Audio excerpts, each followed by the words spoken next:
کمرہ جماعت میں اس وقت بظاہر تو سکون کا ماحول تھا، لیکن کلاس میں سب سے پیچھے بیٹھی عالم زیب کے اندر بے چینی پھیلی ہوئی تھی۔ بے چینی اس قدر شدید تھی کہ اس کی ہتھیلیاں بار بار پسینے سے نم ہو رہی تھی۔ بھیگی بھیگی اور خوفزدہ نظروں سے ہی اندازہ ہو رہا تھا کہ اس وقت اس کے اندر کون سی ہلچل مچی ہے۔ اس وقت وہ مکمل نقاب میں تھی، ہمیشہ کی طرح مکمل طور پر باپردہ، لیکن پروفیسر حماد کی لو دیتی ہوئی نظریں ابھی بھی اس کے وجود کے آر پار ہو رہی تھی، اور آخر کار وہی ہوا جس کا خوف تھا۔ پروفیسر حماد کی چلاتی ہوئی آواز اس کی سماعتوں سے ٹکرائی اور وہ بکھلاتے ہوئے کھڑی ہو گئی۔ آپ کو سنائی نہیں دے رہا کہ میں آپ سے مخاطب ہوں عالم زیب؟ عالم زیب کو مخاطب کرنے کا انداز نامحسوس تھا، لیکن عالم زیب اس کے لہجے میں چھپی ہوئی وارننگ سے اچھی طرح واقف تھی۔ اس لیے جلدی سے کھڑی ہو کر اپنے کپ کپاتے وجود کو سنبھال کر اس نے پروفیسر حماد کی آنکھوں میں دیکھا۔ جی سر، میں سن رہی ہوں۔ کلاس کے باقی لوگ بھی ان کی جانب متوجہ ہو چکے تھے۔ کلاس میں آپ کا دھیان کہاں رہتا ہے؟ اس نے ایک بار پھر سوال کیا، اور عالم زیب نے سر جھکا لیا۔ اس میں اعتماد نام کی چیز نہ تھی، اور کمرے میں ہمیشہ کی طرح عجیب و غریب نظروں کا تبادلہ ہوا، اور کتنے ہی طلبہ نے ہلکی پھلکی سرگوشیوں سے اس کا مذاق اڑا ڈالا۔ ابھی اسی وقت میرے آفس میں آئیے۔ ٹیبل پر پڑے ہوئے کاغذات سنبھالتے ہوئے وہ کمرہ جماعت سے باہر نکل گئے، لیکن اسے اپنے ساتھ ہی آنے کا کہہ گئے، اور وہ مرے ہوئے وجود کو گھسیٹ کر اپنے کپ کپاتے ہوئے قدموں سے کلاس روم سے باہر نکل آئی۔ اس نے خوفزدہ نظروں سے ارد گرد دیکھا۔ بس یہی ایک لمحہ تھا جس لمحے سے اس کی جان جاتی تھی۔ وہ نہیں چاہتی تھی کہ وہ اس عذاب کا شکار ہو، لیکن پروفیسر حماد بار بار اسے اسی احساس کے تحت اپنے قریب بلا لیتا۔ وہ لڑکی تھی، اس کے بدلے ہوئے رویے اور لہجے کو خوب پہچانتی تھی۔ اسے اندازہ تھا کہ اس کی نیت کیا ہے، اس لیے وہ ہمیشہ پروفیسر حماد سے دور رہتی، لیکن وہ جتنا بھی دور رہنے کی کوشش کرتی، وہ شخص اس کے اتنا ہی قریب آ جایا کرتا۔ آفس میں بیٹھتے ہی اس نے پلٹ کر دروازے میں دیکھا، جہاں وہ دہلیز پر ہی کھڑی اسے دیکھ رہی تھی۔ ہمیشہ کی طرح اس نے نظروں کو جھکا رکھا تھا، وہی عبایا، وہی آنکھیں اور وہی جسامت۔ وہ ایک ہی نظر میں پہچان گیا کہ عالم زیب بھی اس کے ساتھ آفس میں آئی ہے۔ آج کچھ عجیب تھا۔ آج وہ مرے مرے قدموں سے نہیں آئی تھی، بلکہ اس کے قدم سے قدم ملا کر آفس میں آ گئی، اور یہ بات بھی پروفیسر حماد کے لیے حیرت کا باعث تھی۔ اندر آ جاؤ، وہیں کھڑے رہنے کا ارادہ ہے کیا؟ اس بار اس کا لہجہ شوخی میں ڈوبا ہوا تھا۔ جب عالم زیب قدم بڑھاتے ہوئے اندر داخل ہوئی، اس ایریا میں آفس کے آس پاس پروفیسر حماد کی اجازت کے بغیر کوئی بھی نہیں آتا تھا، اسی لیے یہاں پر کوئی بھی کارروائی وہ مکمل بے دھڑک ہو کر سر انجام دیا کرتا۔ میں نے تمہیں یہ کہنے کے لیے آفس میں بلایا ہے کہ تمہیں ایگزامز کے لیے کسی بھی طرح کی محنت کرنے کی ضرورت نہیں۔ اور وہ ناسمجھی سی پروفیسر حماد کی آنکھوں میں دیکھنے لگی۔ جب وہ قدم قدم چلتا ہوا اس کے قریب آ گیا، اس کا وجود عالم زیب کے وجود کو جھلسا رہا تھا۔ مجھے اس کی ضرورت نہیں ہے سر، میں خود محنت کر کے پاس ہو جاؤں گی۔ اس نے کپ کپاتے ہوئے وجود کو اسے دور گھسیٹا، جب سامنے کھڑے شخص نے اس کا ہاتھ تھام لیا۔ ننھی سی جان ہو کر کتنی کوشش کرتی رہو گی؟ بس 5 منٹ میرے قریب آ کر تم وہ سب کچھ حاصل کر سکتی ہو جو تمہیں چاہیے، ورنہ تم جانتی ہو کہ تمہاری پروگریس رپورٹ پر سی گریڈ لگا کر میں تمہاری محنت پر پانی پھیر سکتا ہوں۔ وہ اس کے سامنے ہی جھکا اور اس کی آنکھوں میں دیکھ رہا تھا، جہاں سے صرف اور صرف لالچ اور وحشت ٹپک رہی تھی۔ عالم زیب نے نظریں اٹھا کر اس کی زہریلی آنکھوں میں دیکھا۔ جانتی ہو نا اس کے لیے تمہیں کیا کرنا پڑے گا؟ بس میرے بستر تک آنا پڑے گا اور کچھ بھی نہیں۔ اس کے بعد میں تمہیں وہ سب کچھ دے دوں گا جس کی تم طلبگار ہو۔ بے باکی سے ایک آنکھ ونک کرتے ہوئے وہ اسے شدت سے ذلت کا احساس دلا رہا تھا، اور تبھی سامنے کھڑی لڑکی نے نقاب پلٹ دیا۔ وہ حیرت زدہ ہو کر اس کا چہرہ دیکھتا رہا، اور بے اختیار ہی 2 قدم پیچھے ہو گیا۔ سامنے کھڑی لڑکی نے تماد بھری نظروں سے اسے دیکھا اور ہاتھ میں موجود پسٹل کو اس کے سینے پر تھام لیا۔ Hands up, you are under arrest. یہ سب کچھ اتنا جلدی میں ہوا کہ وہ بے اختیار ہی گھبراہٹ سے اس لڑکی کو دیکھتا رہا۔ یہ کیا بکواس کر رہی ہو، اور کون ہو تم؟ کتنے ہی پل سامنے کھڑا پروفیسر حماد سنبھل نہ پایا۔ وہ حیرت زدہ تھا اور اس نے کلاس روم سے عالم زیب کو اپنے ساتھ آنے کو کہا، اور اس لڑکی کا حلیہ بھی بالکل عالم سیب کی طرح تھا، لیکن اس کی شکل، اور اب وہ اسے اریسٹ کرنے کا کہہ رہی تھی۔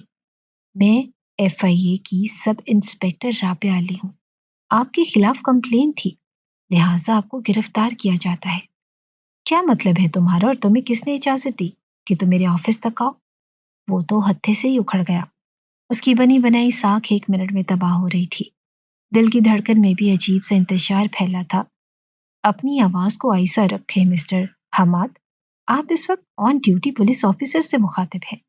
ایک معزز شعبے سے تعلق رکھنے کے باوجود آپ کو یہ باتیں زیب نہیں دیتی۔ باقی معلومات تو آپ کو تھانے جا کر ہی ملیں گی۔ اس نے کان میں لگے ہوئے وائرلیس ایئر فون سے ٹیم کو اندر آنے کا حکم دیا، اور دیکھتے ہی دیکھتے کتنے ہی پولیس اہلکار اس کے آفس کے سامنے جمع ہو گئے، جنہیں دیکھ کر وہ حقیقت میں گھبراہٹ کا شکار ہو چکا تھا۔ یہ سب کیا ہے؟ یہ سب میرے خلاف سوچی سمجھی سازش ہے۔ پولیس کو دیکھ کر اور شور سن کر کتنے ہی طلبات اپنے اپنے کمروں سے باہر نکلتے آئے اور کسی تماشبین کی طرح اس کے آفس کے سامنے جمع ہو چکے تھے۔ وہ بری طرح اپنی ہی جال میں پھنس چکا تھا۔ سامنے کھڑی لڑکی نے آگے بڑھتے ہوئے اسے ہتھکڑی لگا دی، جبکہ وہ مسلسل اس بات سے انکار کر رہا تھا، اور اس کا کہنا تھا کہ وہ ایک عزت دار آدمی ہے اور اس کے خلاف سازش کی جا رہی ہے۔ آپ کی موجودہ کارروائی کو ریکارڈ کر لیا گیا ہے، ہمارے پاس آپ کی اریسٹ وارنٹ ہے۔ دیکھتے ہی دیکھتے یونیورسٹی کے سارے طلبہ و طالبات اکٹھے ہو گئے۔ ان میں سے کچھ باقاعدہ طور پر ویڈیوز بنا رہے تھے۔ اتنے لوگوں کے درمیان اسے ہتھکڑی لگا کر لے جایا جا رہا تھا، اور باقی سب تماشبین بن کر اس کی بے عزتی کا تماشا دیکھ رہے تھے۔ اسے ابھی بھی یقین نہیں آ رہا تھا کہ اس کے ساتھ ہو کیا گیا۔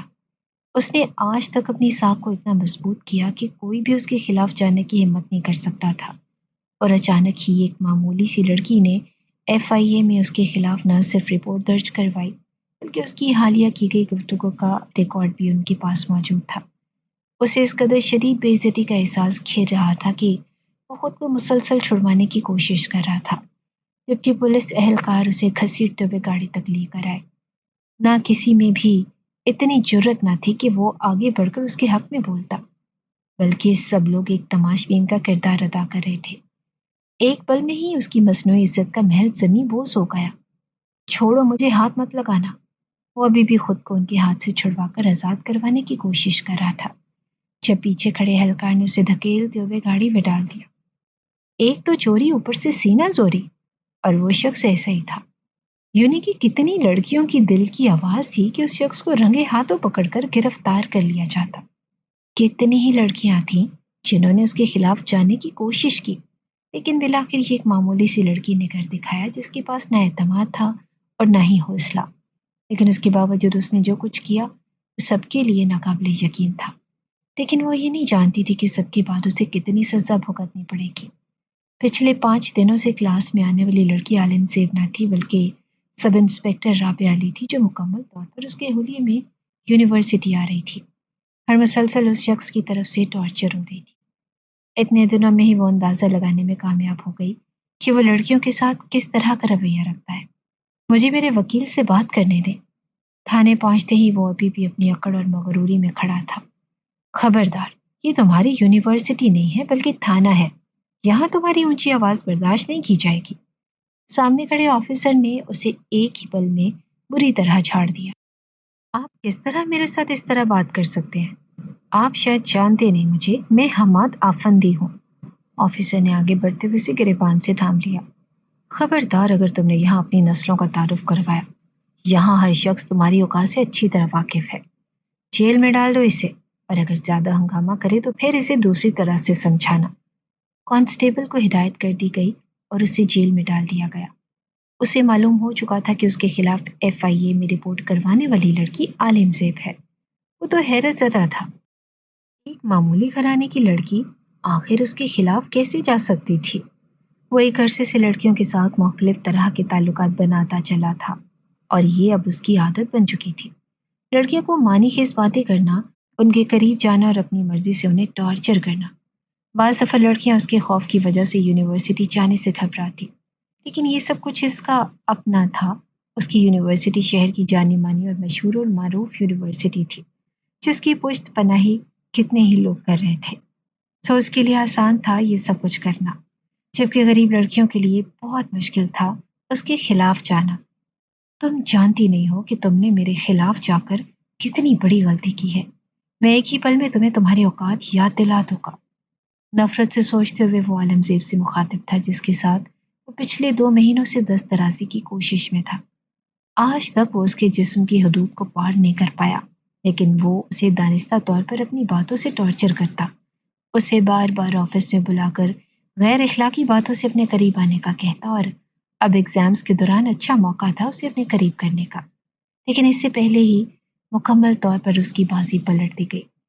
پوری یونیورسٹی میں ایک ہنگامہ برپا ہو چکا تھا۔ پروفیسر حماد کے خلاف کسی اور نے نہیں بلکہ عالمزیب نے رپورٹ درج کروا دی اور انہیں گرفتار کروا دیا۔ جن لڑکیوں کے پاس ثبوت تھے وہ بھی عزت کے خوف سے اور پروفیسر حماد کے اثر و رسوخ کی وجہ سے اس کے خلاف نہیں گئی اور خاموشی اختیار کر لی، جبکہ وہ رات اسے جیل میں ہی گزارنا پڑی۔ وہ رات اس کے لیے کسی آزمائش اور مصیبت سے کم نہ تھی۔ اس کی بنی بنائی ساکھ 1 منٹ میں تباہ ہو گئی۔ کتنے ہی نیوز چینل نے اس کے خلاف یہ خبر بھی لگا ڈالی جس میں عالمزیب کے نام کو مخفی رکھا گیا، لیکن یونیورسٹی میں سبھی جانتے تھے کہ یہ سب کچھ کرنے والی عالمزیب ہی ہے، ایک ایسی لڑکی جس نے آج تک اونچی آواز میں بات نہ کی تھی۔ اس نے اتنا بڑا قدم آخر کیسے اٹھایا؟ اس بات سے ہر کوئی ناواقف تھا۔ پچھلے 5 دنوں سے وہ یونیورسٹی میں بھی آ رہی تھی اور شاید اسی وجہ سے اگلی صبح ہی اسے ضمانت پر رہا کر دیا گیا، اور اس کی رہائی کے لیے شہر کے جانے مانے بزنس مین کا بیٹا ارشمان شاہ آیا جو اس کا پسندیدہ اسٹوڈنٹ تھا۔ کانسٹیبل کو رات میں لالچ دے کر اس نے اسے موبائل لے کر کچھ منٹ کی بات ارشمان سے کی تھی اور اسے کہا کہ وہ صبح آ کر اس کی ضمانت کروا دے، کیونکہ اب اس کی نظر میں ارشمان کے علاوہ کوئی نہ تھا۔ ارشمان کے باپ کی سوجھ بوجھ سے وہ اچھی طرح واقف تھا، سو یونیورسٹی میں وہ ہمیشہ ہی اسے بنا کر رکھتا، بغیر پڑھے اسے ڈگری سے نواز دیتا، اور ارشمان اپنے فیصلوں پر خود قادر تھا۔ وہ یونی میں جو کچھ بھی کرنا چاہتا پروفیسر حماد کی شے پر کر سکتا تھا، لیکن اس کے باوجود وہ پروفیسر حماد کی بے پناہ عزت کرتا۔ وہ یقین نہیں کر سکتا تھا کہ پروفیسر حماد بھی اس حد تک جا سکتا ہے، جبکہ اس کے سامنے ہمدردی کا رونا روتے ہوئے پروفیسر حماد نے اس بات کا اقرار کیا کہ اس معمولی سی لڑکی نے اس کے خلاف سازش کی ہے، صرف اسی وجہ سے کہ اس نے اس کے کہنے پر اس کے نمبر نہیں بڑھائے اور وہ مڈل کلاس لڑکی اپنی اوقات پر اتر آئی۔ اس وقت وہ دونوں ہی گاڑی میں جا رہے تھے۔ گاڑی میں مکمل طور پر خاموشی تھی جب پروفیسر حماد نے بات کا آغاز کیا۔ بہت شکریہ ارشمان، مجھے تم سے یہی امید تھی۔ اس کی ضرورت نہیں ہے سر، میں ہمیشہ آپ کے لیے حاضر ہوں، لیکن میں ابھی بھی یقین ہوں کہ آپ کے ساتھ ایسا وہ لڑکی کیوں کرے گی؟ اس نے اپنا خدشہ پروفیسر حماد کے سامنے رکھ دیا، جو اس لڑکی کے بارے میں سوچتے ہوئے بھی زہر بھری نظروں سے جیسے اسے خیالوں میں ہی قتل کر چکا تھا۔ اس لڑکی نے پروفیسر حماد سے ٹکر لی ہے، میں اس کے خلاف کچھ نہیں کر سکتا کیونکہ اگلے چند دنوں تک میں میڈیا اور پولیس کی نظروں میں آ چکا ہوں، لیکن اب جو کچھ کرو گے تم کرو گے۔ اور چلتی ہوئی گاڑی کو ایک دم سے ہی بریک لگی تھی۔ وہ پورا ہی سر حماد کی جانب پلٹ کر انہیں حیرت سے دیکھنے لگا۔ کیا مطلب ہے آپ کا؟ آپ جانتے ہیں کہ میں لڑکیوں سے دور رہتا ہوں۔ اس نے ہمیشہ کی طرح اپنا خدشہ ظاہر کیا۔ وہ جیسا بھی تھا لیکن آج تک وہ لڑکیوں کے معاملے میں نہیں پڑا۔ اسے محفلیں، آوارہ گردی اور گھومنے پھرنے سے پیسہ اڑانے سے مطلب تھا، لیکن وہ لڑکیوں کے لالچ میں اپنے باپ کی عزت تباہ نہیں کر سکتا تھا۔ اس لڑکی نے اسے اپنی اوقات دکھا کر مجھے بھرے شہر میں ذلیل و رسوا کر دیا ہے، صرف چند نمبروں کی خاطر، اور میں اسے کچھ نہ کہوں، یہ سراسر ناانصافی ہوگی۔ تمہیں میں نے ہمیشہ اپنے بیٹوں کی طرح چاہا ہے اور اس بات سے تم اچھی طرح واقف ہو۔ کیا آپ کو یقین ہے کہ وہی لڑکی آپ کے خلاف FIA تک پہنچی ہے؟ ہاں، کیونکہ اس لڑکی کا نام بار بار لیا جا رہا ہے، عالمزیب۔ وہ مسلسل ارشمان کے ذہن میں زہر انڈیل رہا تھا، اور وہ بھی مکمل طور پر اس کی حمایت میں اس بات کو یقین کر رہا تھا کہ اس بد کردار لڑکی نے اپنی بد کرداری کا سارا الزام پروفیسر حماد پر ڈال دیا، ایک عزت دار آدمی کو ذلیل و رسوا کر دیا تھا۔ سوچو کیا ہوتا اگر یہ لڑکی تمہارے باپ کے خلاف کھڑی ہو جاتی۔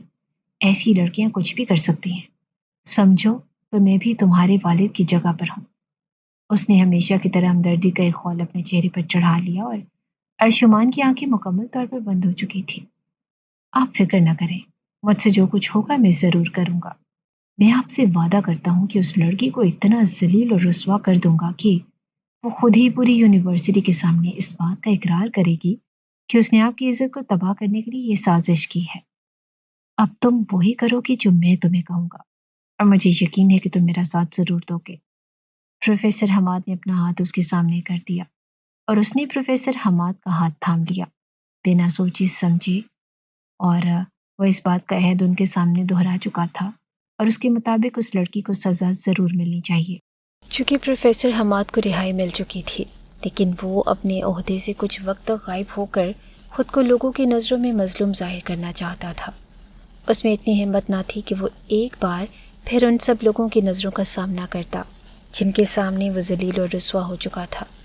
پورے شہر میں اس کی ویڈیوز گھوم رہی تھی اور اس کے دوستوں کا حلقہ، اس کے گھریلو تعلقات، ان سب پر بری طرح اثر پڑا تھا، اور اسی وجہ سے وہ کچھ عرصے کے لیے منظر سے غائب ہو گیا، جبکہ اپنی جگہ پر ارشمان کو کھڑا کر کے وہ اب اس کے کندھے پر بندوق رکھ کر چلانے کا ارادہ رکھتا تھا۔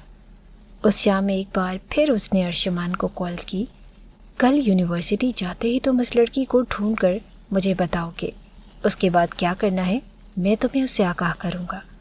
ارشمان نے حامی بھرتے ہوئے کال کاٹ دی۔ وہ آج سے پہلے عالم زیب سے نہیں ملا تھا۔ اس روز یونیورسٹی جا کر اس نے سب سے پہلے عالم زیب کو ڈھونڈا، لیکن اسے حیرت ہوئی کہ عالم زیب تب سے ہی یونیورسٹی نہیں آ رہی تھی جب سے اس نے پروفیسر حماد کے خلاف رپورٹ درج کروائی تھی، اور اس کے بعد اسے مکمل طور پر یقین ہو گیا کہ وہ لڑکی ہی جھوٹی اور بد کردار ہے۔ اس کی ماں پہلے ہی کہا کرتی تھی کہ مڈل کلاس لڑکیاں امیر مردوں کو پھنسانے کے لیے ہر طرح کے حربے استعمال کرتی ہیں۔ اس نے جاتے ہی پروفیسر حماد کو کال کر کے بتا دیا کہ وہ لڑکی یونیورسٹی نہیں آ رہی، اور یہ اس کے لیے ایک بہت بڑا دھچکا تھا۔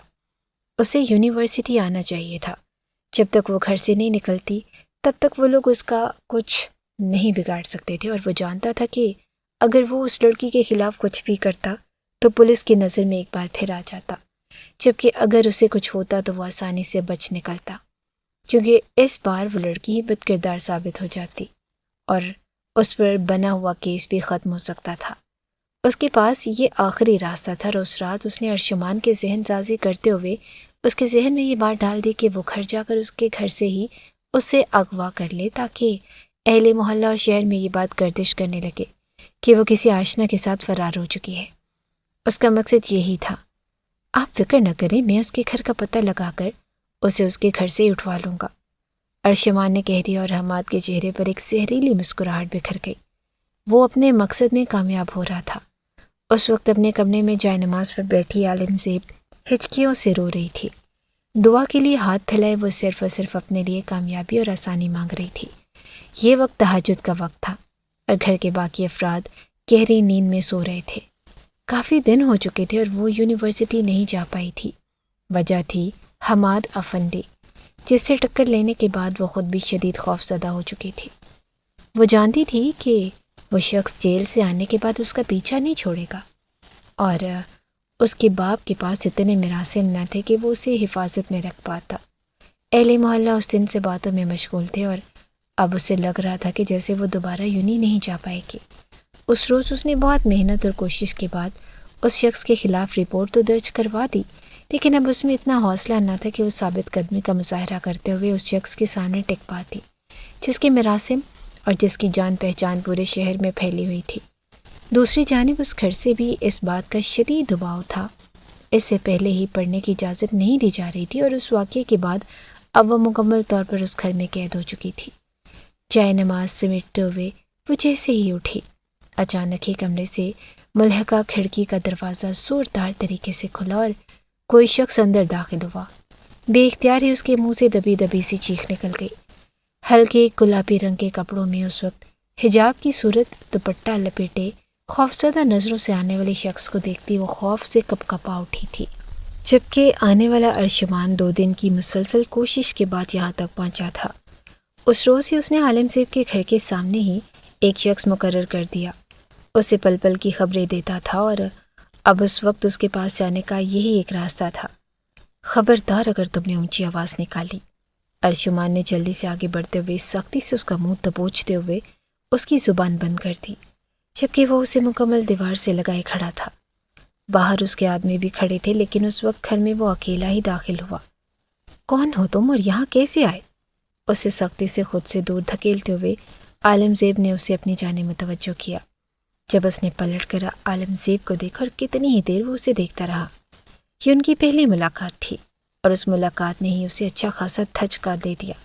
وہ براؤن آنکھوں والی لڑکی خوف زدہ نظریں لیے اس کے چہرے کو ساکت نظروں سے دیکھ رہی تھی، جبکہ سامنے کھڑا ارشمان حیرت زدہ نظروں سے اس کی آنکھوں کا سامنا کر رہا تھا۔ کوئی اتنا معصوم کیسے ہو سکتا ہے؟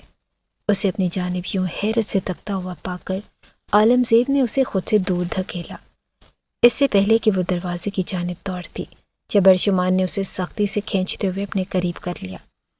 اس کا سر پہ لپیٹا ہوا دوپٹہ اتر کر اس کے کندھوں پر آ گرا تھا اور اس کے لمبے بال آبشار کی صورت میں اس کی کمر پر بکھر گئے۔ ارشمان کو اندازہ نہ تھا کہ سامنے موجود لڑکی اتنی خوبصورت ہو سکتی ہے۔ وہ اسے یہاں اغوا کرنے آیا تھا، لیکن اس کی معصومیت پر قائل ہو کر وہ اپنا مقصد ہی بھول چکا تھا۔ چھوڑو مجھے ورنہ میں چلانا شروع کر دوں گی، وہ چیختے ہوئے اسے ہوش کی دنیا میں واپس لے کر آئی، جب اس کا دوپٹہ اٹھا کر اس نے سختی سے اس کا منہ باندھ دیا اور اسے دبوچتے ہوئے کھڑکی کے قریب لے گیا۔ اس لڑکی نے پروفیسر حماد کو کھڑے کھڑے ہی ذلیل اور رسوا کر دیا۔ اس معصوم چہرے کے پیچھے کس قدر بھیانک اور بد کردار لڑکی کا وجود چھپا تھا، اسے جلد ہی اس بات کا اندازہ ہو گیا۔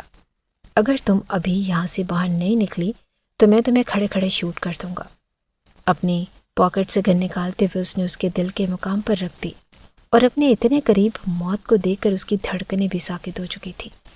وہ بول نہیں سکتی تھی، لیکن اس کی مجبور آنکھیں بہہ کر ارشمان کو اپنی جانب متوجہ کرنے کی کوشش کر رہی تھی۔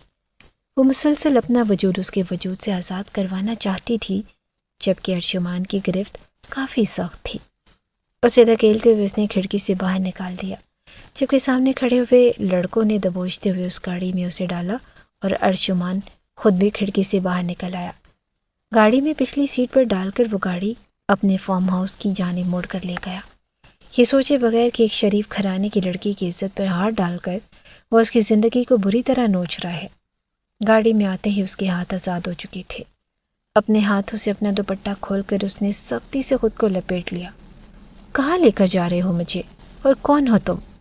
اس نے چیختے ہوئے ارشمان کو کالر سے پکڑ کر گھسیٹ لیا، جبکہ ڈرائیونگ سیٹ پر بیٹھا ہوا ارشمان اس کی پکڑ سے اچھا خاصا بکھلا چکا تھا۔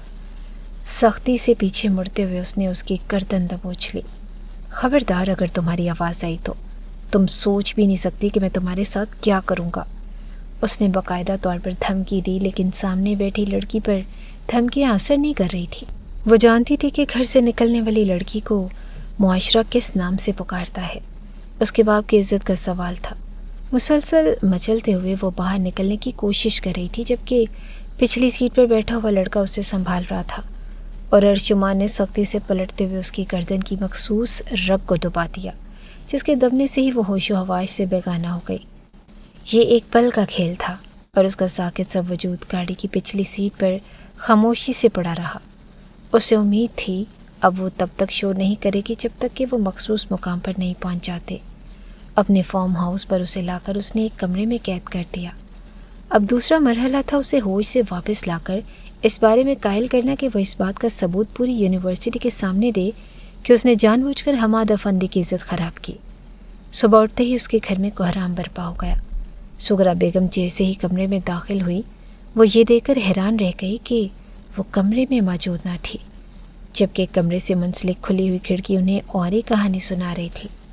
ہلتے ہوئے دل پر ہاتھ رکھ کر وہ سختی سے واپس پلٹ گئی اور وقار صاحب پر یہ بجلی کی طرح خبر گری کہ ان کی بیٹی رات کمرے سے غائب ہو گئی۔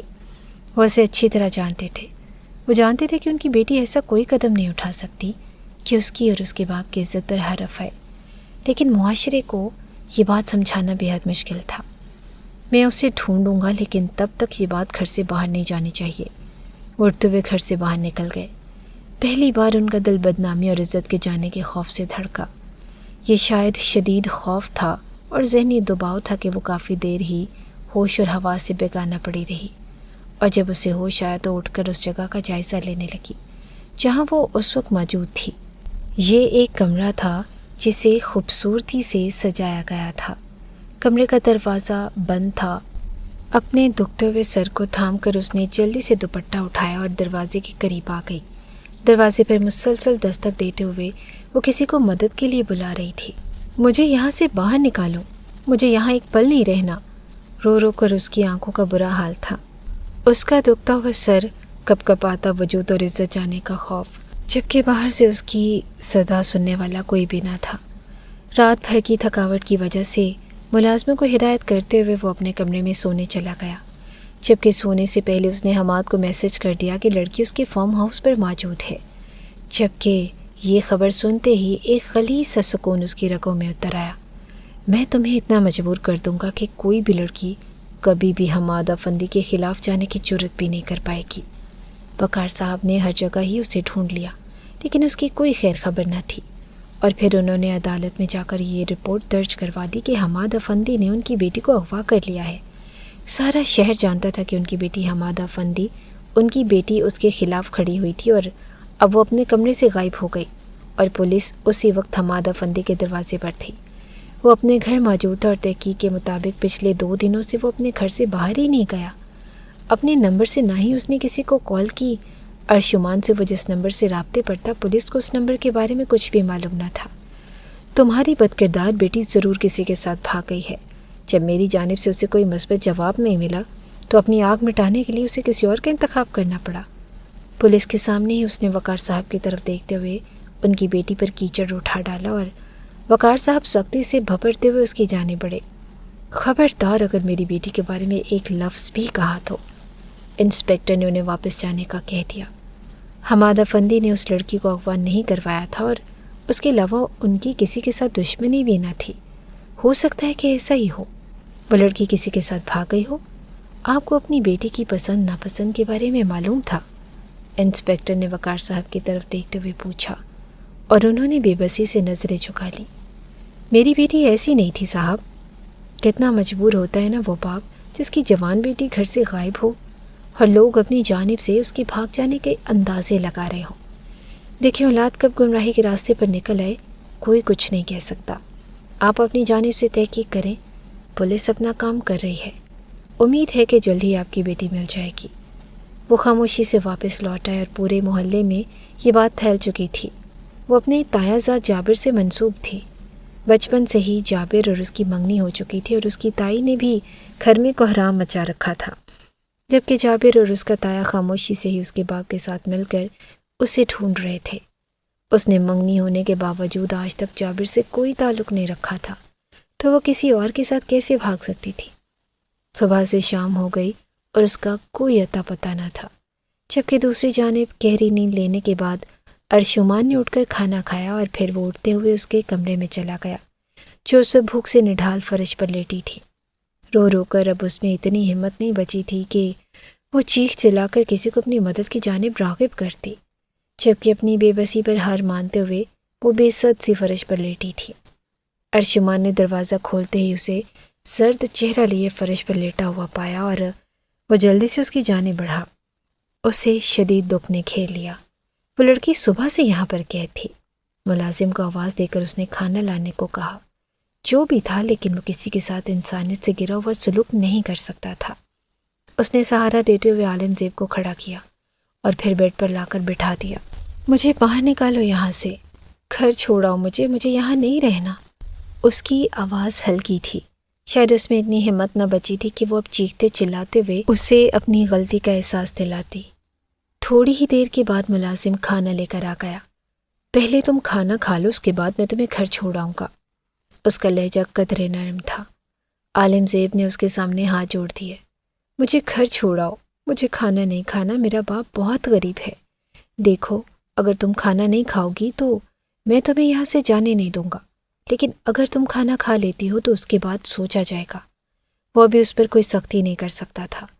وہ پہلے ہی مرنے کے قریب تھی، اور اس کی بات سنتے ہوئے عالم زیب جلدی سے ہاتھ چلاتے ہوئے بڑے بڑے نوالے لے کر کھانے لگی۔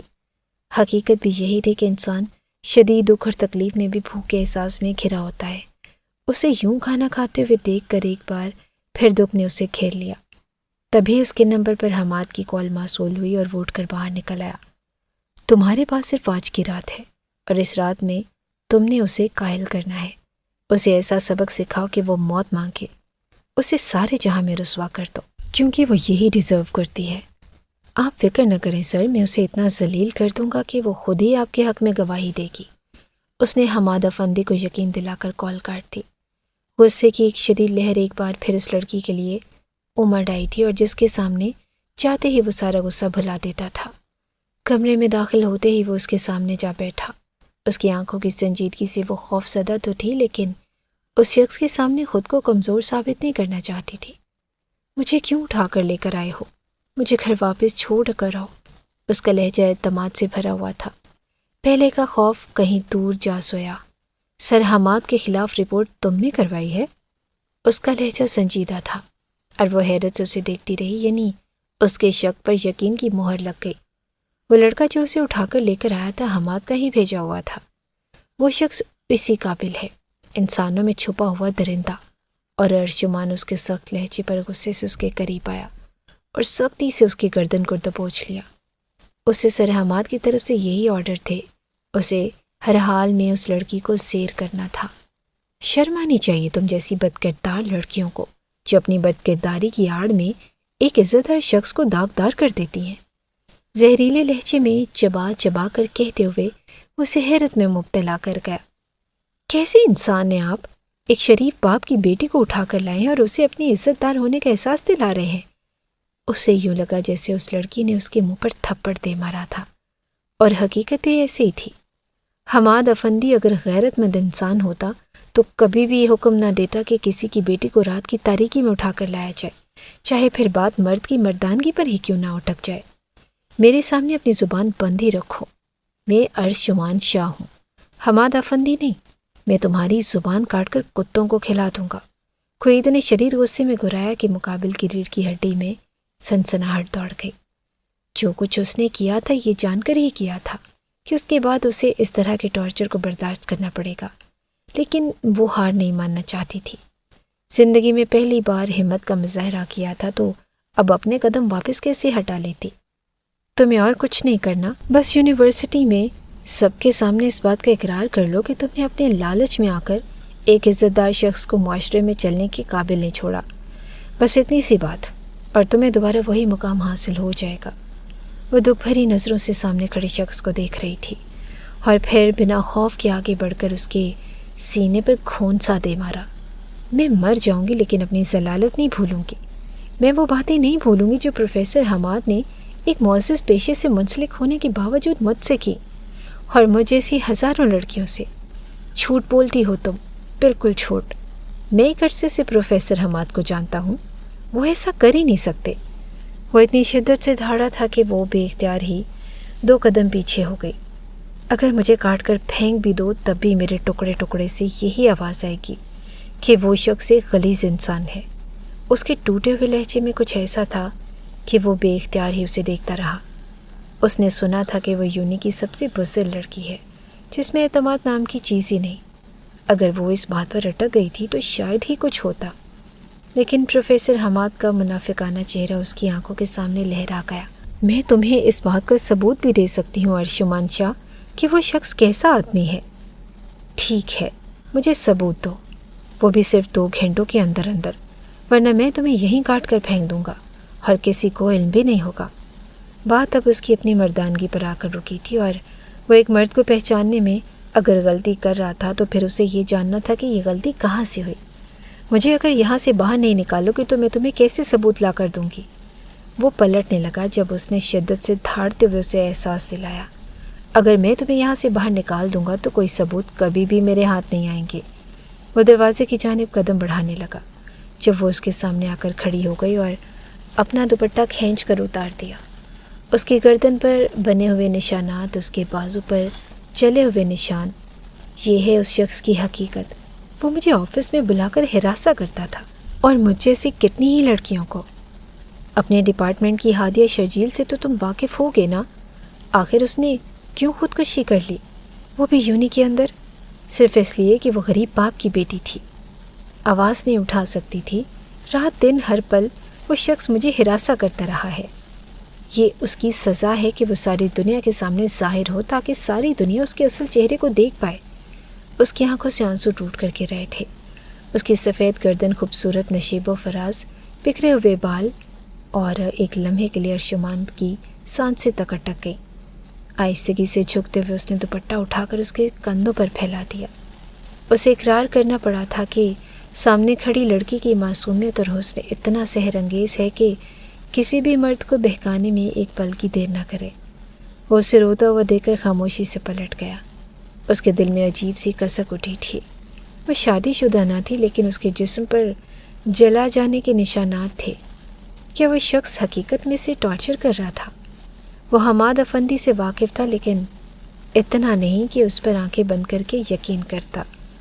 اگلا مرحلہ تھا ہادیہ شرجیل کے والدین سے ملنا، اور اگلی صبح ہی وہ ان کے دروازے پر تھا۔ گھر سے غائب ہوئے عالم زیب کو ایک رات گزر گئی، اور معاشرہ ان لڑکیوں کو قبول نہیں کرتا جو رات بھر گھر سے غائب رہیں۔ محلے میں مختلف طرح کے بہتان اس پر لگنے شروع ہو گئے۔ کچھ لوگوں کا کہنا تھا کہ اپنے کمرے سے غائب ہونے والی لڑکی خود کسی کے ساتھ بھاگ گئی ہے۔ پروفیسر حماد کے چھوڑے ہوئے کارندوں نے بھی اسے بدنام کرنے میں کوئی کسر نہ چھوڑی، جبکہ ہادیہ شرجیل نامی لڑکی کے گھر سے اسے مکمل خاموشی کے علاوہ کچھ نہ ملا۔ اس کے والدین شاید بدنامی کے ڈر سے خاموش ہو چکے تھے۔ اگر آپ مجھے سچ بتائیں گے تو شاید میں آپ کی مدد کر پاؤں۔ آپ کی مدد سے ہماری بیٹی واپس نہیں آ جائے گی۔ بیٹا، وہ ہماری اکلوتی بیٹی تھی اور اس نے خودکشی کر لی۔ اسے پڑھنے کا بہت شوق تھا اور بڑی مشکل سے گھر سے اجازت حاصل کی تھی۔ اٹھتے ہوئے سامنے بیٹھے بزرگ شخص کے قدموں میں بیٹھ گیا۔ ہو سکتا ہے کہ کسی اور کی بیٹی کا سوال ہو، مجھے سچ بتا دیجیے انکل۔ وہ پہلی بار کسی کے سامنے التجا کر رہا تھا، عالم زیب کی خاطر، یا شاید وہ حقیقت تک پہنچنا چاہتا تھا، اور انہوں نے چپ چاپ ہادیہ کی ڈائری اس کے حوالے کر دی۔ اس کے شک پر یقین کی مہر ثابت ہو گئی تھی، یعنی وہ لڑکی ٹھیک کہہ رہی تھی۔ پروفیسر حماد مجھے پڑھنے نہیں دے گا۔ میں جانتی ہوں کہ وہ شخص میری آنکھوں سے خوابوں کو نوچ ڈالے گا۔ وہ کہتا ہے کہ میں اس کے خلاف نہیں جا سکتی، لیکن میں خدا کے پاس جا کر تو سب کچھ بتا سکتی ہوں۔ یہ حقیقت تھی۔ ہادیہ شرجیل کو اسی شخص نے اس دوراہے پر کھڑا کر دیا کہ اسے خودکشی کرنا پڑی، کیونکہ وہ جانتی تھی کہ پڑھائی چھوڑنے کی صورت میں اس کے خواب اس کی آنکھوں میں ہی ٹوٹ جائیں گے، اور اگر کسی کو بتائے گی تو شاید اس کے والدین خوف سے ہی اسے گھر بٹھا لیں۔ اس کے خلاف کسی قسم کی انویسٹیگیشن نہیں ہوئی تھی، اور اس روز وہ فارم ہاؤس میں آیا۔ اس کمرے میں آیا تو وہ مرجھائی ہوئی صورت لیے اپنے گھٹنوں پر سر رکھے رو رہی تھی۔ وہ اس کے سامنے ہی آ کر بیٹھ گیا۔ اس کی آنکھیں شدت سے سرخ ہو رہی تھی۔ آؤ تمہیں گھر چھوڑاؤں، اور اس نے حیرت زدہ نظروں سے اسے دیکھا۔ وہ خاموشی سے اٹھتے ہوئے پلٹ گیا اور وہ اس کے پیچھے ہی گاڑی تک آئی۔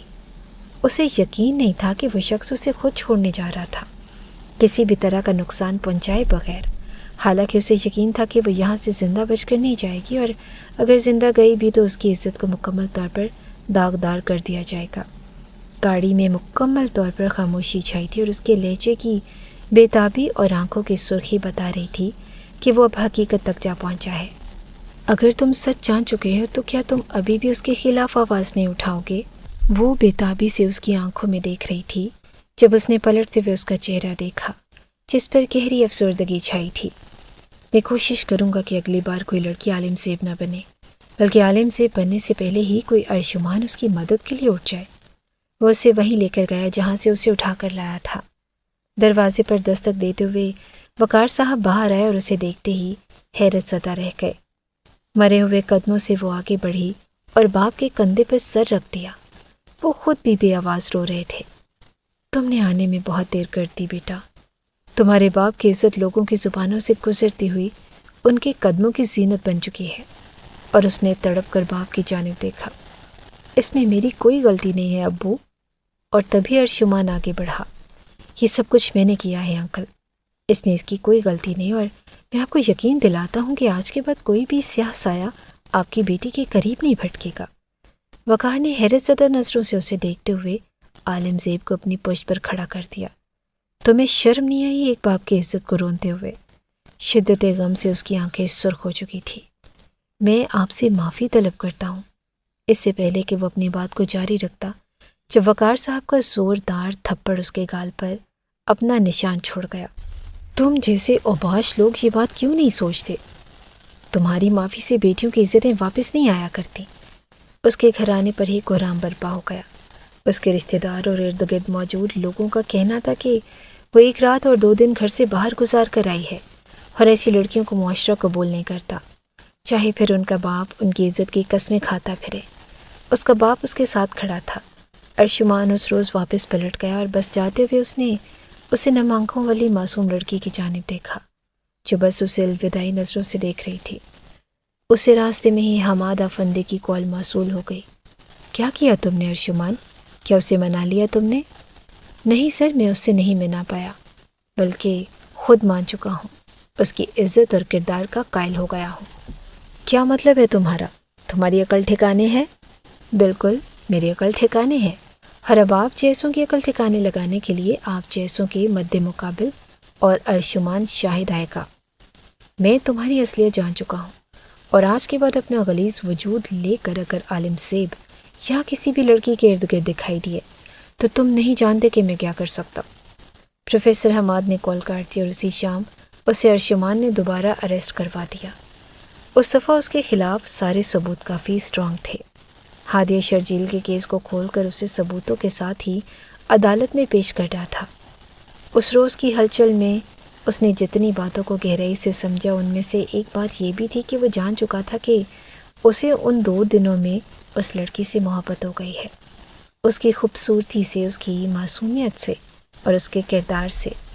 اس نے سوچ لیا تھا کہ وہ اسے پوری عزت اور اکرام کے ساتھ اپنائے گا، لیکن اس سے پہلے اسے اس کی مرضی کو جانچنا تھا۔ اس نے پختہ ارادہ کر لیا تھا کہ وہ جس روز یونی آئے گی وہ اس کے سامنے اپنا خالی ہاتھ پھیلا دے گا تاکہ اس سے اس کی مرضی کو پوچھ پائے۔ اس کے گھر میں عجیب ہلچل کا ماحول تھا اور اس کے تایا نے کھلے لفظوں میں کہہ دیا تھا کہ محلے کے لڑکے میرے بیٹے کو باتیں سناتے ہیں، اسی لیے جلد سے جلد بندھن میں باندھ دینا چاہیے، اس سے پہلے کہ وہ لوگوں کی باتیں سن کر اس رشتے سے انکار کر دے۔ اور اس کے باپ نے بھی حامی بھر لی۔ اس روز پہلی بار اس کا دل تنگ پڑا تھا۔ جابر کا نام سنتے ہی اس کی آنکھوں کی سکرین پر ایک انجانا سا چہرہ گھوم گیا۔ اس کی دھڑکن بے اختیار تیز ہو چکی تھی اور وہ خاموشی سے اٹھتے ہوئے کمرے میں چلی گئی۔ چپکے سے اس دل نے اقرار کر لیا تھا کہ وہ بھی اس معصوم آنکھوں والے شخص کو دل دے آئی تھی، جو لوگوں کی عزت کرنا جانتا تھا، جو لوگوں کو رسوا کرتے وقت بھی ان کی عزت نفس سے نہیں کھیلتا تھا۔ 2 دنوں کے بعد جمعہ کی شب تمہارا اور جابر کا نکاح ہے، اور اس کے بعد جابر کی مرضی سے ہی تم یونی جوائن کر پاؤ گی۔ اس کی ماں نے اسے آ کر بتایا اور وہ خاموشی سے بیٹھی رہی۔ وہ اپنے باپ کو مزید دکھ نہیں دے سکتی تھی، وہ اسے مزید اذیتوں کا شکار نہیں بنا سکتی تھی۔ دوسری جانب شدت سے اس انتظار میں تھا وہ کہ کب یونی آئے اور اس کے سامنے ہاتھ پھیلا کر محبت کی بھیک مانگے۔ بالآخر وہ دن بھی آ گیا جس دن اس کا نکاح تھا، اور پورا دن ہی اس کے دل میں عجیب سی ہلچل مچی رہی۔ آنکھیں بے مقصد ہی بھیگ جایا کرتی ہیں۔ وہ نہیں جانتی تھی کہ وہ شخص اس کے متعلق کیا سوچتا ہے، وہ اسے اپنائے گا بھی یا نہیں، لیکن وہ آہستہ آہستہ اس کے دل کی دھڑکنوں میں انتشار کا باعث بن رہا تھا۔ چپکے سے سرگوشی بھرے انداز میں اس کا دل اس شخص کی تمنا کر رہا تھا، اور وہ سختی سے یہ سوچ کر جھٹلا رہی تھی کہ وہ اس کے قابل نہیں ہے۔ اف، وائٹ کلر کے شرارے میں تیار ہو کر اس پر بے پناہ روپ آیا تھا۔ اس کی حسین رنگت کندن کی مان دمک رہی تھی۔ ہلکے پھلکے سے میک اپ اور خوبصورت سی آرائش نے اسے ایک نئی خوبصورتی بخش دی تھی۔ کتنی ہی دیر میں دھڑکتے ہوئے دل کے ساتھ خود کو آئینے میں دیکھتی رہی۔ کچھ ہی دیر کے بعد نکاح کا شور اٹھا اور اس کے کمرے سے باہر لایا گیا۔ دل کی بےتابی عروج پر تھی۔ نہ جانے کیوں اس کا دل بار بار شدت سے یہ خواہش کر رہا تھا کہ کہیں سے کسی منظر سے وہ شخص نکل کر اس کے سامنے آ جائے اور مقدر سے اس کے حوالے کر دے۔ لیکن یہ کوئی ڈرامہ یا فلم نہ تھی، یہ حقیقت تھی، اور حقیقت بڑی شدت پسند ہوا کرتی ہے اور اسے تسلیم کرنا پڑتا ہے ہر حال میں۔ پھولوں سے بنی ہوئی دیوار کے اس جانب وہ اور دوسری جانب جابر علی اس کا تایا زاد اور منگیتر جو اب اس کا شوہر بننے والا تھا۔ قاضی صاحب نے اپنے الفاظ دہرائے اور اس نے بے تاب نظریں اٹھا کر دروازے کی جانب دیکھا۔ نہ ہی کسی نے آنا تھا، نہ ہی کوئی آیا۔ قبول ہے، ایک ہلکی سی سرگوشی کے ساتھ اس نے اپنا سب کچھ اس شخص کے حوالے کر دیا۔ نکاح ہو چکا تھا، وہ مکمل طور پر کسی اور کی ہو چکی تھی، اور جابر مسکراتے ہوئے اس کے قریب آیا اور اس کا گھونگھٹ الٹ دیا۔ کتنی ہی دیر وہ اس کے حسین چہرے کو دیکھتا رہا۔ وہ خود بھی اچھی پرسنالٹی کا حامل تھا اور ایک سنجیدہ سا مرد جس سے رشتوں پر اعتماد کرنا آتا تھا۔ آگے بڑھتے ہوئے اس نے نرمی سے اس کے ماتھے پر لب رکھ دیے اور عالم زیب نے آہستگی سے پلکوں کو چھکا لیا۔ 2 آنسو اس کی آنکھوں کی حدود کو توڑ کر رخساروں پر بہہ نکلے اور شاید ان 2 آنسوؤں میں اس شخص کی بے نام سی محبت قید تھی جسے اس نے قید ہونے سے پہلے ہی آزاد کر دیا۔ رشتوں میں خیانت اور منافقت بڑی عجیب چیز ہے، اور جو لوگ اس عجیب چیز کو اپناتے ہیں ہمیشہ ذلیل اور رسوا ہوتے ہیں۔ وہ ذلیل اور رسوا نہیں ہونا چاہتی تھی، وہ اپنے باپ کا مان رکھنا چاہتی تھی۔ جابر نے اسے اجازت دے دی اور اگلے ہی دن وہ یونی چلی آئی۔ کسی کی بےتاب نظروں نے اسے گیٹ سے اندر آتے ہوئے دیکھا اور نکھر سی گئی۔ پروفیسر حماد کو اس یونیورسٹی سے ہمیشہ کے لیے نکال دیا گیا تھا۔ کتنے دنوں سے وہ اس کا انتظار کر رہا تھا، لیکن وہ یونی نہیں آ رہی تھی۔ نہ ہی اس کا کوئی رابطہ تھا اس کے پاس اور نہ ہی وہ اس کے ارد گرد رہنے والے لوگوں کو جانتا تھا۔ اس نے دل میں سوچ لیا کہ وہ جب آئے گی تبھی اس سے اپنی محبت بھری خوشیوں کا آغاز کرے گا۔ وہ آج بھی پر اعتماد طریقے سے چلتی ہوئی اندر داخل ہوئی۔ وہ اپنے وجود کو اس نے عبایا میں چھپا رکھا تھا۔ ایک پل کے لیے دل دھڑکا اور پھر سنبھل گیا۔ وہ شخص بھی وہیں رہتا تھا، لیکن اسے اس شخص سے کوئی لینا دینا نہ تھا۔ وہ جس مقصد کے لیے آئی تھی صرف اسے وہی اپنانا چاہتی تھی۔ ارشمان نے مکمل طور پر تیاری کر لی تھی۔ آج چھٹی کے روز وہ اسے سب کے سامنے پرپوز کرنے والا تھا۔ اسے بتانے والا تھا کہ وہ اس سے محبت کرنے لگا ہے، اور اتنی محبت کہ شاید اسے دوبارہ کسی سے اتنی محبت نہ ہو پائے۔ آج اس کے لیے گویا عید کا دن تھا۔ مسکراہٹ تو اس کے لبوں سے چپکی جا رہی تھی۔ بالآخر وہ وقت بھی آ گیا جس وقت کا اسے بے صبری سے انتظار تھا۔ اس نے اپنے دوستوں کے ساتھ مل کر مکمل ارینجمنٹ کر لیا، اور آخری کلاس لینے کے بعد وہ جیسے ہی بیگ اٹھا کر باہر آئی، اسے ایک عجیب سے احساس نے گھیر لیا، جیسے وہ شخص اس کے ارد گرد تھا۔ اس نے پلٹ کر حیرت زدہ نظروں سے دیکھا اور پھر چلتے ہوئے دل کو تھام کر باہر نکل آئی۔ تبھی وہ پیچھے سے چلتے ہوئے اس کے سامنے آ گیا، اور ایک پل کے لیے اس کی دھڑکنیں اس کے کانوں میں گونجنے لگی۔ دل نے اتنی شدت سے رفتار پکڑی کہ اسے بے اختیار ہی اپنے سینے پر ہاتھ رکھنا پڑا۔ مسکراتے ہوئے نرم نظروں سے وہ اسے دیکھ رہا تھا، جس کی نظروں میں مکمل طور پر اجنبیت پھیلی ہوئی تھی۔ کیا ہوا؟ اتنی جلدی بھول گئی مجھے؟ ارشمان شاہ، خوبصورت مسکراہٹ لبوں پر سجائے وہ اسے اپنا تعارف کروا رہا تھا، جبکہ وہ بس دکھ بھری نظروں سے اسے دیکھتی رہی۔ اسے کیا بتاتے کہ وہ تو اسے ایک پل کے لیے بھی نہیں بھول پائی تھی، بلکہ مشکل سے زبردستی اسے دل سے نوچ کر نکال دیا۔ تم کافی دن یونی نہیں آئی، میں نے تمہارا بہت انتظار کیا۔ اب تم آ گئی ہو، بہت اچھا کیا تم نے۔ وہ شاید کنفیوز تھا، سمجھ نہیں پا رہا تھا کہ اسے آغاز کیسے کرنا چاہیے۔ ارد گرد گزرتے ہوئے طلبہ انہیں حیرانگی بھری نظروں سے دیکھ کر گزر رہے تھے، اور تبھی وہ 2 قدم پیچھے ہٹتے ہوئے اس کے سامنے بیٹھ گیا۔ ایک پل میں ہی اس پر پھولوں کی پتیاں نچھاور کی گئی، اور وہ حیرت زدہ نظروں سے ارشمان کی آنکھوں میں دیکھتی رہی، اور مسکراتے ہوئے اس کی آنکھوں میں وہ دیکھ رہا تھا جہاں مکمل طور پر بے چینی پھیلی ہوئی تھی۔ ارد گرد سے گزرتے ہوئے طلبہ انہیں دلچسپی سے دیکھ رہے تھے۔ وہ رک گئے اور دیکھتے ہی دیکھتے ارد گرد ایک بھیڑ سی جمع ہو گئی۔ اس کے دل میں ایک بار پھر کپ کپاہٹ دوڑ گئی۔ سامنے بیٹھا شخص کس چیز کا ارادہ رکھتا تھا؟ اس کو سمجھ نہیں آئی، اور یا پھر وہ سمجھنا ہی نہیں چاہ رہی تھی۔ ارشمان نے محبت سے اس کی آنکھوں میں دیکھتے ہوئے اپنا ہاتھ اس کے سامنے پھیلا دیا۔ وہ یونی کا سب سے امیر اور حسین لڑکا تھا، جس کی طلب کرنے والی لڑکیاں اسے حسد بھری نظروں سے دیکھ رہی تھیں۔ کتنی ہی نظروں میں رشک اتر آیا۔ میں تمہیں ان لوگوں کے سامنے ان سبھی دھڑکتے ہوئے دلوں کو گواہ بنا کر بتاتا ہوں کہ میں تم سے محبت کرنے لگا ہوں۔ مجھے تمہارے چہرے کی معصومیت سے عشق ہو گیا ہے، تمہارے کردار کی سچائی سے عشق ہو چکا ہے۔ کیا تم اپنی پوری زندگی ارشمان شاہ کے نام کرو گی؟ اس کی آنکھوں میں خوابوں کا ایک جہان آباد تھا۔ اس کے چہرے پر پھیلی ہوئی مسکراہٹ بہت قیمتی اور خوبصورت تھی، اور عالم زیب کی آنکھوں میں نمی پھیلنے لگی، جس سے پلکیں چھپک کر اس نے حلق میں اتار دیا۔ وہ آج اس شخص کے سامنے اسے کوئی بھی آس دلا کر اذیت میں مبتلا نہیں کرنا چاہتی تھی۔ کتنی ہی بےتابی سے دل نے خواہش کی تھی کہ وہ اس کا بڑا ہوا ہاتھ تھام لے، اسے بتائے کہ اس کا دل بھی اس کی خواہش کرنے لگا ہے۔ اس نے کہا تھا کہ آج کے بعد زندگی کی ساری رکاوٹیں عالم زیب کے راستے میں آنے سے پہلے ارشمان شاہ سے گزر کر جائیں گی۔ کتنا حسین اور مکمل اقرار تھا۔ وہ خاموشی سے اسے دیکھتی رہی اور اس کی خاموشی پر ارشمان کے دل میں بے چینی پھیلنے لگی۔ بتاؤ عالم زیب، کیا تم مجھ سے محبت نہیں کرتی؟ کہ تمہیں میرا ساتھ قبول نہیں؟ اور اس نے نفی میں سر ہلا دیا۔ مقابل کی دھڑکن ایک پل میں ہی ساکت ہو گئی۔ میرا نکاح ہو چکا ہے ارشمان، میں عالم زیب وقار نہیں، عالم زیب علی ہو گئی ہوں۔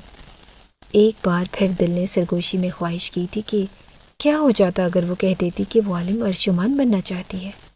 ایسی خواہشیں دلوں میں دبا کر رکھ دی جاتی ہیں۔ وہ حیرت سے اسے دیکھتے ہوئے کھڑا ہو گیا۔ اس کے دل میں جیسے سب کچھ ٹوٹ کر اس کی روح میں پیوست ہو گیا تھا۔ محبت چاہے تھوڑے عرصے سے ہی اس پر حملہ آور ہوئی تھی، لیکن شدت سے حملہ آور ہوئی تھی، اور شدت سے حملہ کرنے والی چیزوں سے بچنا ناممکن ہو جاتا ہے۔